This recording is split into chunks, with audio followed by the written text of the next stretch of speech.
Las noticias de medio ambiente, recursos naturales y el cambio climático las tenemos en De Fuente Confiable con el periodista Santo Asensio.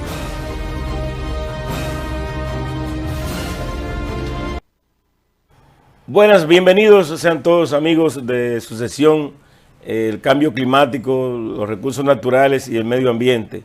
Hoy nos encontramos aquí con un invitado especial, el señor Enrique de León, quien es vocero del Comité Nacional del Cambio Climático. Buenas tardes, muy buenas Enrique. Tardes, buenas tardes, Santo. Bienvenidos. 3 veces santo. Oh, gracias, Enrique. Enrique, como usted es un experto, vamos a entrar en materia, en el asunto del cambio climático y la situación del medio ambiente. ¿Cómo andan los asuntos del medio ambiente? ¿Cómo usted ve? ¿Cómo anda el país? Muy complicado, muy complicado.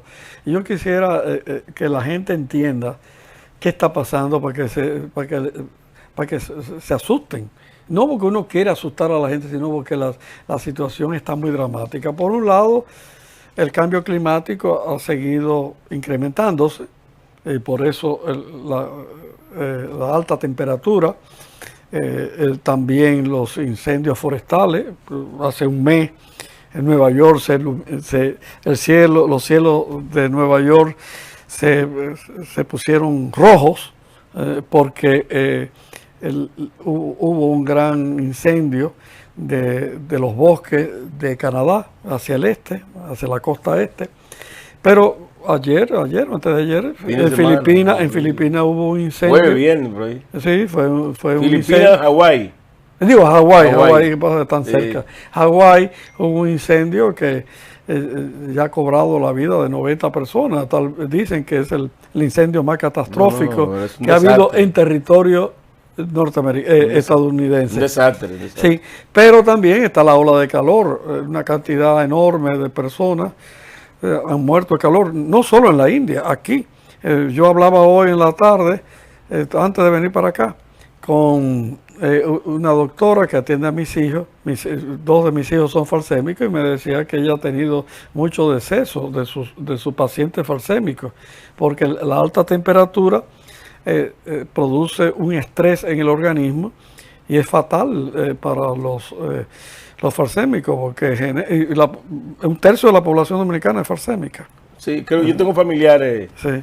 falsémicos, inclusive creo que heredamos eso de que los negros, no, de los negros no. O el papá mío no sé. De los que han vivido en zonas con malaria.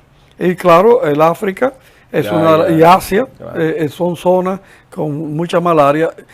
Pero la falsemia es una condición, no es propiamente una enfermedad. Incluso es una manera que el organismo humano ha logrado para enfrentar a la malaria. Yeah. Es decir que, pero tienen, cuando hay un estrés muy grande, sobre todo de calor,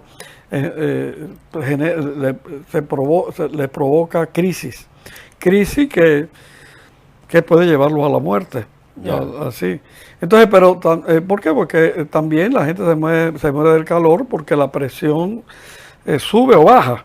Es decir, hay una inestabilidad de la presión y que produce ataques cardíacos. Es decir que, y además otras enfermedades que se transmiten por vectores, por insectos. El paludismo, exacto, el dengue. Que con el calor, el dengue, la chikungunya. Pero yo no sé por qué, yo me crié en el campo y dicen que el mosquito es que transmite la chikungunya y todas esas enfermedades. Pero ¿por qué en los tiempos que yo me crié en el campo no, que ese mosquito no existía cuando tú eras muchacho. Es un mosquito que viene del África, que precisamente lo ha traído el viento, que viene del norte del África. Pero no es el polvo de Sahara que ha venido ese mosquito. No, está asociado al polvo, sí, asociado al polvo. Es la misma ruta. Nosotros éramos muchachos, no existía ese mosquito. No existía. O por lo menos no con la incidencia que existe hoy en día. Pero hoy está grave la situación porque la lucha contra el cambio climático ha descendido, porque la confrontación de los bloques, del bloque occidental, es decir, de Estados Unidos y Europa contra Rusia y los países emergentes, ha quitado la atención y los recursos para la lucha del cambio climático, en vez de estar toda la humanidad, todas las naciones, sobre todo las naciones que provocan el cambio climático, que son precisamente las naciones más poderosas, con mayor nivel de desarrollo industrial, en vez de estar luchando de manera conjunta contra el cambio climático, están enfrascados en una guerra que tiene posibilidad de extenderse a otros continentes. Bueno. Por ejemplo, ahora en África hay la posibilidad de que esa contradicción entre Occidente y las naciones emergentes, con China y Rusia a la cabeza, también se materialice. Y hay otro riesgo adicional: si no nos mata el cambio climático, nos matará la radioactividad de una guerra nuclear. Precisamente, nunca, desde hace 40 años, hemos estado tan cerca de una detonación atómica. Bueno, el Señor no ha confesado, como dice, pero entrando ya en lo local aquí, nosotros más local, lo que realmente tiene preocupado a la gente, se habla de que hay posibilidad de que privaticen los acueductos, de que se privaticen las presas hidroeléctricas. No estoy muy empapado de lo que está pasando, pero se habla de que hay un movimiento, de que se va a firmar un pacto del agua, y hay preocupaciones en algunos sectores, porque ahora todo se habla de fideicomiso, y yo no sé qué es lo que significa eso, porque entran en la empresa privada, entonces el Estado le cede a las empresas privadas todo lo que ha invertido, y las empresas privadas van a hacer dinero con eso. Explíqueme si usted sabe algo de eso, de ese problema. Y escúcheme que también con estos calores que hay, este problema de cambio climático, hay muchas comunidades que no tienen agua. Exacto. Entonces se habla también de privatizar el agua. Yo no entiendo eso. Comencemos por ahí. Con el cambio climático, el aumento de la temperatura global promedio tiene impactos muy importantes, no solamente sobre la salud, sino también sobre los recursos hídricos. En la medida que hay más calor, el nivel de evaporación del agua, o el agua se evapora, y se evapora con mira, calor. A propósito, vi que el lago Titicaca, creo que está en Bolivia, ha bajado mucho su nivel, el lago Titicaca, producto de eso que usted dice, de la evaporación del calor. Tú sabes que Montevideo, la capital de Uruguay, que es un país rico en agua, resulta que Montevideo tiene una crisis de agua, porque la fuente de donde sacaban el agua potable, ellos tienen mucha agua salada, ¿no? Salubre. Es decir, mezclada dulce pero la fuente de agua dulce, por la sequía, ha disminuido. No tienen en este momento.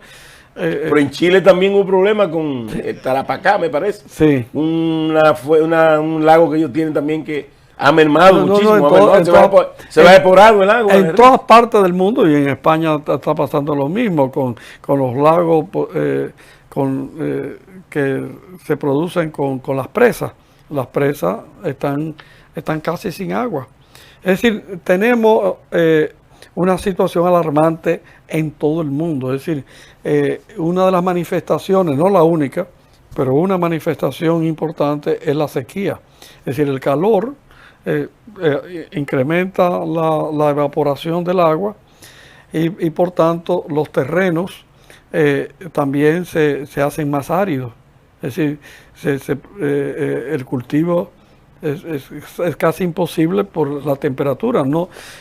Hay que buscar especies que soporten el calor, y no todas las especies soportan los niveles de calor. Es decir que la sequía, producto del cambio climático, además de producir un estrés hídrico, es decir, una escasez de agua, también produce una crisis alimentaria, porque no es lo mismo sembrar y tener una siembra que pueda soportar un calor de como mucho de 28 o 32 grados, que de pronto tú tengas 40. No, en este país ha habido temperatura de 39 y 40 grados. Y eso quiere decir que por la sequía se va ampliando la frontera, el desierto, es decir, los terrenos desérticos, que no solamente tú no puedes sembrar ahora, es que no se podrá sembrar. Pero dígame una cosa, se pierden. Aquí existe una Comisión Nacional para el Cambio Climático, ¿verdad? Es un consejo. Un consejo Nacional para el Cambio Climático. ¿Usted es parte de ese consejo? No, porque eso es gubernamental. Ok, usted no es parte de ese consejo. No. Entonces, pero usted tiene informaciones de qué se está haciendo aquí. Sí, mira. Se está haciendo para mitigar esos efectos que se generan aquí por el producto del cambio climático. ¿Qué se está haciendo? Lo que pasa es que este gobierno no tiene política en ninguna área. Es un gobierno muy inconsistente, muy incoherente, porque llegó al gobierno sin un programa. Y claro, el Consejo puede querer hacer cosas, pero para combatir el cambio climático se necesita una política concertada de todo el Estado. Integrada, ¿verdad? Integral. Porque para poder tú combatir el cambio climático, tú necesitas que el presupuesto nacional esté dirigido, tome en cuenta eso, porque por ejemplo hay que adaptarse a las temperaturas. ¿Quién es Mapuy no que dirige ese consejo? Mapuy, sí. Pero entonces no tiene un presupuesto, yo no veo a Mapuy. Sí. Mapuy me dice que estaba como quebrantado de salud o algo así. Porque no lo siento, no lo veo hablando de nada. No lo veo, no lo siento por ningún lado. Bueno, sí, él ha estado presente en... Yo creo que él fue al asunto de las Naciones Unidas que se hizo en Egipto. Él fue sí, no. A la cumbre fue a la COP. No, pero el problema es que una oficina, porque lo que es el Consejo es una oficina, por más que quiera hacer, para poder enfrentar el cambio climático es necesario la articulación de todo el Estado y la sociedad. Por ejemplo, si tú vas a tratar de adaptar el país a las temperaturas que tenemos, a los niveles de temperatura, tú tienes que comenzar por la agricultura. Tú tienes que sustituir las especies que tú tienes ahora que soportaban hasta un rango de temperatura, sustituirlas, cultivos que puedan soportar el calor. Eso supone una revolución tecnológica, científica y sobre todo de dinero, de inversión. Eso no, tú desde una oficina... No es de discurso ni de palabras. No. Y de aparecer en la prensa diciendo... Así es. Pero también, cuando hay sequía, tú puedes asegurar que va a haber inundación. Porque es una cosa, el cambio climático es muy complicado. Si tú tienes sequía, el mismo grado, la misma temperatura que produce la evaporación crea también grandes masas de nubes, porque la evaporación es eso. Si hay un momento de baja, que la temperatura en la atmósfera baja, eso entonces se produce una gran precipitación muy concentrada, que es muy nociva. Es decir, se abren los cielos, cae el agua. Como el terreno está seco, hay mucha... se desliza, el agua hay un deslizamiento de la montaña y la cosa. Produce, sobre todo si... Se erosiona un poco. Si la montaña no está cubierta con árboles, es decir, con una vegetación que pueda ayudar a penetrar el agua al subsuelo, la inundación se transforma en un fenómeno catastrófico. Es decir, que tenemos los dos extremos.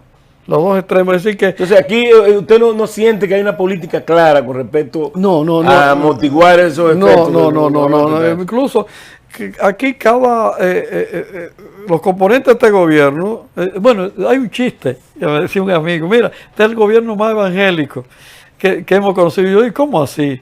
No, porque según el Evangelio, tu mano derecha no debe enterarse de lo que tú haces con tu mano izquierda.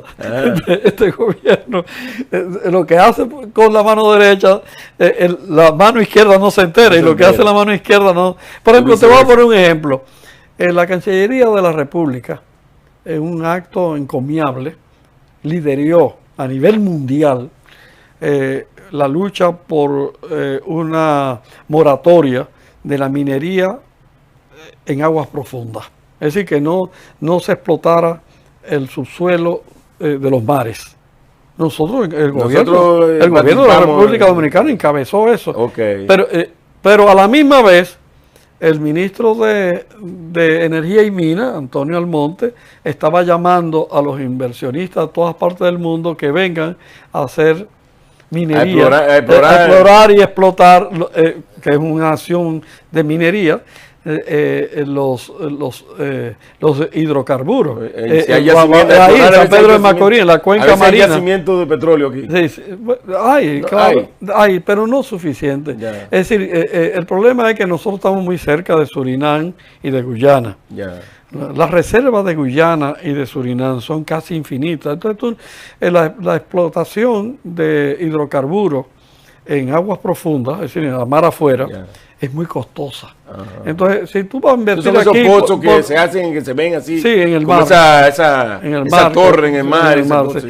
Pero si tú no vas a hacer eso cuando tú tienes baja reserva, tú haces explotación a donde hay grandes yacimientos.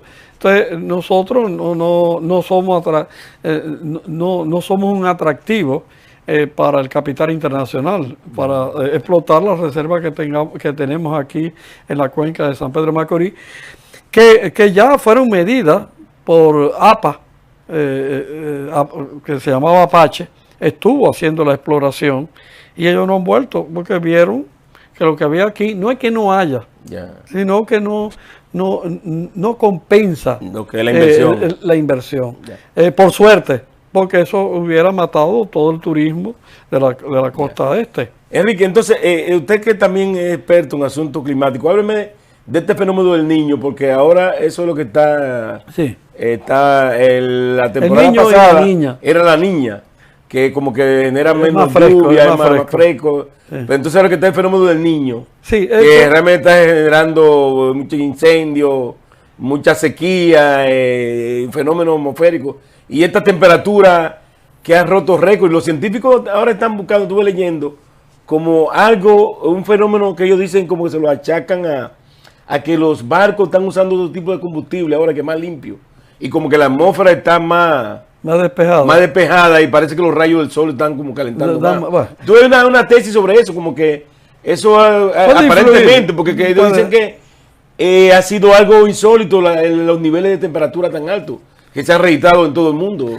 Bueno, ¿cómo usted cree que no vienen más alta temperatura? ¿Usted cree que va a seguir el problema? Sí, las altas temperaturas están influidas por ese fenómeno, el fenómeno del niño y de la niña, que no es más que el calentamiento que se produce en la atmósfera por el calentamiento de las aguas, sobre todo que están en la orilla de América del Sur, del Pacífico. Cuando hay alta temperatura del mar, entonces el mar calienta también la atmósfera y eso crea el Niño. Es decir, como reflejo se produce no solamente en la costa Pacífico de América del Sur, sino que también tiene repercusiones en otras partes del mundo, como en el caso de nosotros, el Caribe, los estados, una parte de Norteamérica y en la India. Sí, en la India. Y en la India, con los monzones. Los monzones, vi unas inundaciones terribles en China. Eso que te digo, la alta temperatura termina con diluvio, porque el agua que no está en la tierra está en la nube. Es decir, en la naturaleza nada se pierde, todo se conserva. Es decir, que si no está aquí, está allí, pero es así. Entonces, cuando es un fenómeno cíclico, es decir, que no se da siempre, y cuando se da el fenómeno inverso, que hay una baja temperatura de las aguas del Pacífico, de la costa Pacífico de Sudamérica, como el año pasado, como ocurrió en el ciclo que acabó el año pasado, porque son varios años. ¿Dura varios años ese fenómeno? Sí, varios años. O sea, que no es de año a año. No. Y no siempre se da tampoco. Y no siempre se da. no, O sea, la ciencia no tiene, puede durar 2 o 3 años entonces. duran más, a veces puede durar hasta 7. ¿Cómo? Sí, sí, sí.